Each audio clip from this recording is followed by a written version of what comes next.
SATs, or standardized aptitude tests, have long been required for colleges for admission, but more and more colleges are making them optional. It's a great relief to students who have good grades but tend to freeze on standardized tests. Carolee McGrath sat down with Stuart Jones, VP of Enrollment at Springfield College, which recently announced the test will be optional for students entering college in 2020, and Kerry, VP of Admissions at American International College, which went SAT optional a few years ago. To find out more. There's been a national trend to get away from the SATs, and I think a lot of schools like ourselves and probably like Springfield, we were hesitant to do so because the SATs are a great indicator, or had been known to be a great indicator, to assess students and how they really can perform in the classroom, taking out locations in high schools and different factors. And so when we looked at it, we did a lot of research, and we looked at our consulting companies that we work with. We worked at a lot of college data that was available by our national accrediting bodies, and also some regional groups that we worked with, admissions associations. And what they were finding is that it wasn't always an indicator of better performance in college. So we met as a group, our academic areas as well as our admissions office, and said, what are AIC students doing? Is it an indicator and a factor for our students to be successful? And we looked back at years worth of data, but what it came down to was that AIC students in general, the SATs were not an indicator of success, that the GPA was much more indicative of how a student will do in college than the SATs. So after much discussion internally, we decided to forgo SATs. And it was in 2017, the incoming class? It's for the incoming class, correct. Okay. And so Springfield College, you just recently made this decision for the incoming class of 2020. 2020. Was right. it similar reasoning? Yeah, yes, very much so. We parallel a lot with AIC in the scope of the work that we did to research over 3 years to look at the national trends. Why were colleges dismissing or making it become test optional for students to do?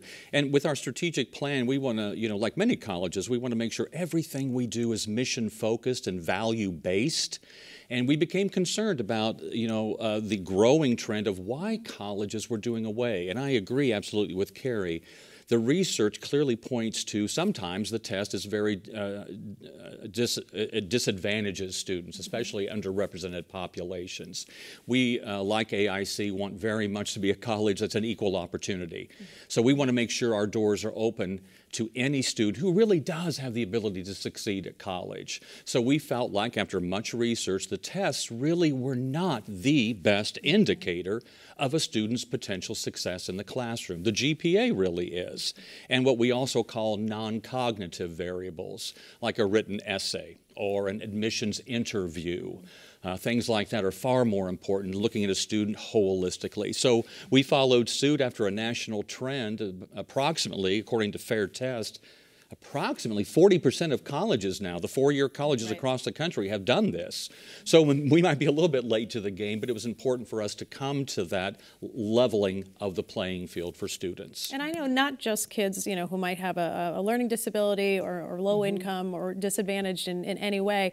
Test taking for so many people is just, so nerve-wracking, and people will go in with that high anxiety. So, they'll have let's say a 4.2 GPA and just bomb that SAT. Yeah, we've seen it. And for years, that's been frustrating, I think, for students and parents. I'm sure you've been hearing that. Yes, absolutely, and you can chime in on this too. Absolutely.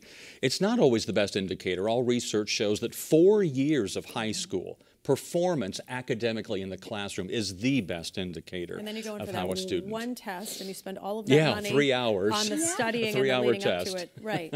How do you strip down the GPA though? Because from school to school, and if you have kids applying from all over the country, a 4.2 in one spot might not mean the same thing in another location, largely because, some schools offer more AP classes, from the get-go at freshman year. Some schools don't. So how do you strip that down?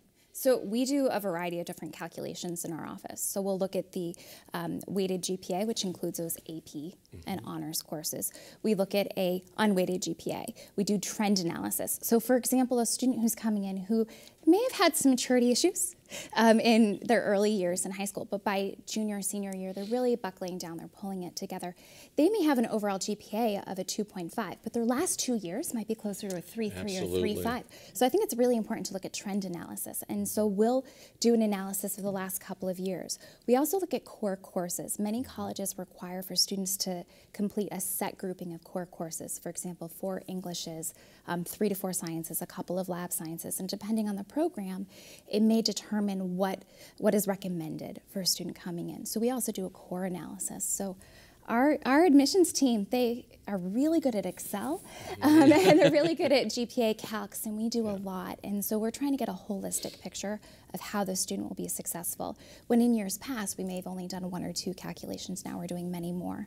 Okay, and the SATs will still be required at Springfield College for certain majors. Tell us about those majors and why you thought that was important to keep that test in place. It's important for accrediting or licensure purposes. Accrediting bodies will require us, like in our health sciences program, which we're well known for, our physician's assistant, physical therapy, occupational therapy, athletic training, and for licensure, teacher education. All of those accrediting bodies and licensure processes still are going to require that we as an institution submit or have students submit the SAT and ACT. So that's why we have to continue with those 5 programs. Okay, some people might say too that, listen, I know it's hard to take the SATs, but you just kind of have to toughen up about it. I mean, life is about testing, and you're going to have to get over it and learn how to get through that process. What would you say, to someone who says that, it's a bad idea to take that off the table? Well, one of the things we got to make sure we clarify about becoming test optional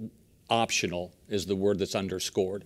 We're going to encourage, and our website already explains and communicates, students are welcome to submit their test scores if they've taken them, and most of them will take the SAT or ACT, and they may feel really proud that that is a great indicator of their academic ability because their GPA might not shine as brightly. We've seen both scenarios. Test scores are brilliant, GPA not, or GPA is brilliant, test scores are not. So we're going to encourage them to submit them, and we will consider test scores if a student wants us to.